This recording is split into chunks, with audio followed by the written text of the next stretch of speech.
Hello guys, this is Vani from moon divine tarot.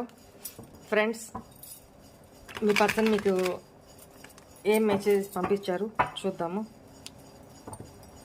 Please angels, please guide మీ.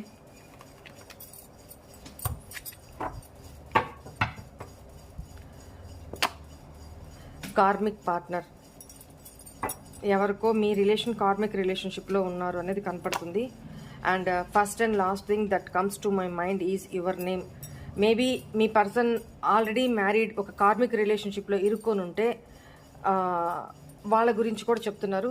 ఇంకొకటి, మీ పర్సన్తో మీ ఇద్దరికి మధ్య karmic relationship ఉంది అని చెప్తున్నారు. బట్ కార్మిక్ రిలేషన్షిప్ అంటే ఇట్లానే ఉంటుంది. ఇద్దరు ఒకరినొకరు దూరం అసహించుకుంటూనే ఉంటారు, కోప్పడుకుంటూనే ఉంటారు, గొడవలు ఆడుకుంటూనే ఉంటారు, మళ్ళీ ఒకరిని వదిలి ఒకరు ఉండలేరు అనమాట. అట్లాంటి సిచ్యువేషన్ అనమాట. You have changed a lot. మీరు చాలా మారిపోయారంట. మీకేం మెసేజ్ పంపిస్తున్నారు మీ పర్సన్ అంటే, మీరు చాలా మారిపోయారంట, మీలో చాలా చేంజెస్ వచ్చేసినాయి అంట, అదే చెప్తున్నారు. కానీ ఎంతకు కూడా మిమ్మల్ని మర్చిపోలేకపోతున్నారు ఈ పర్సన్. కాబట్టి ఏం చెప్తున్నారంటే, యు ఆర్ మై సోల్మేట్. అక్కడ ఆల్రెడీ ఒక కార్మిక్ పార్ట్నర్తో ఉంటున్నారు, బట్ మనసులో మీరే ఉన్నారు, మీరు సోల్మేట్ తనకి. అందువల్లనే మీది పాస్ట్ లైఫ్ కనెక్షను, అందువల్లనే మిమ్మల్ని మర్చిపోలేకపోతున్నాను అన్న ఫీలింగ్ అనమాట తంది. ఓకేనా?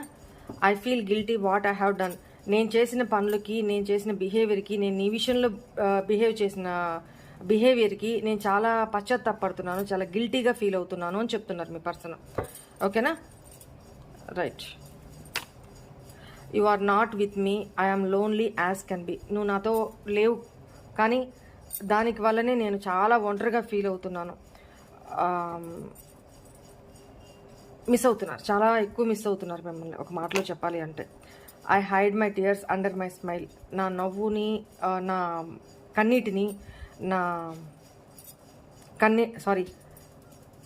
స్మైల్ అనే మాస్క్ వేసుకొని నా కన్నీళ్ళని దాచుకుంటున్నాను.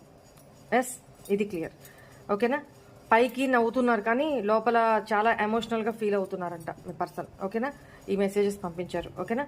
Right, bye.